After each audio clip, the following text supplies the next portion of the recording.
These are 4 high IQ decisions that Matt made on his pedalboard setup.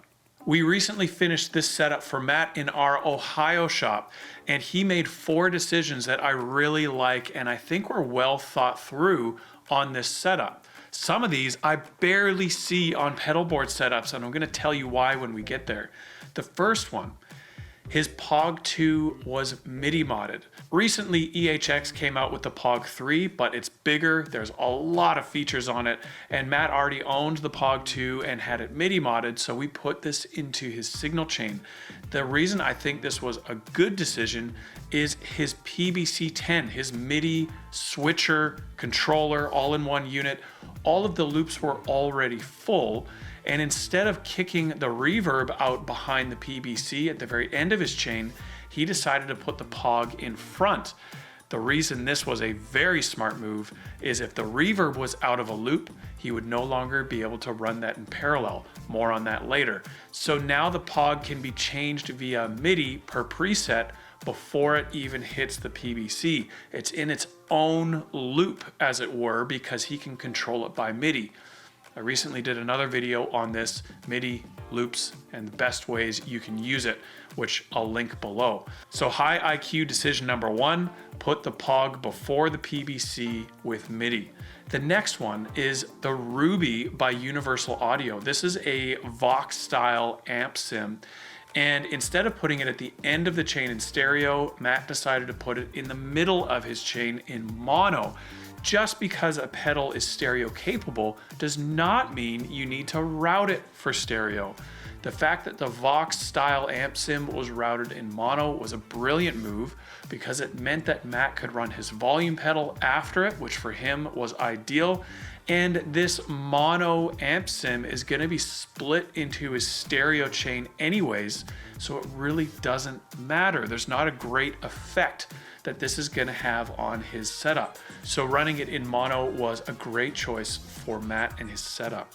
The third high IQ decision for this board was the RJM PBC 10. The reason being, it lines up with the loops that Matt needed for his board, specifically what we just talked about being the UA Ruby. It fits into his insert loop on his PBC 10 and then goes on to the stereo loops in the PBC. The thing I love about these stereo loops is that you can run them in series or parallel. This ties into the next thing I really thought was brilliant is this is not a wet, dry, wet rig, but Matt still has the ability to run parallel. Most people think about running parallel wet effects in a wet, dry, wet rig. That's the only thing that crosses their mind. But you can have a mono rig, a 1 amp rig, all in series, and then with the PBC, you can flip the wet effects into parallel, also run a parallel dry line, and then the PBC will mix parallel delay, parallel reverb, parallel dry, all down to one output, and you can run that parallel signal that has been mixed to your one amplifier. I think this is a brilliant move because you get the separation of delay and reverb without having to lug around a whole bunch of amps. The PBC 10 makes this easy. Very high IQ decision by Matt.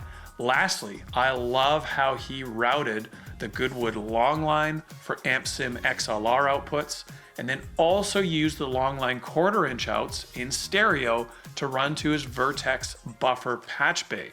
So now he can run through a consolidated input-output patch bay by Vertex, and then also have the ability to run XLR outs with LongLine.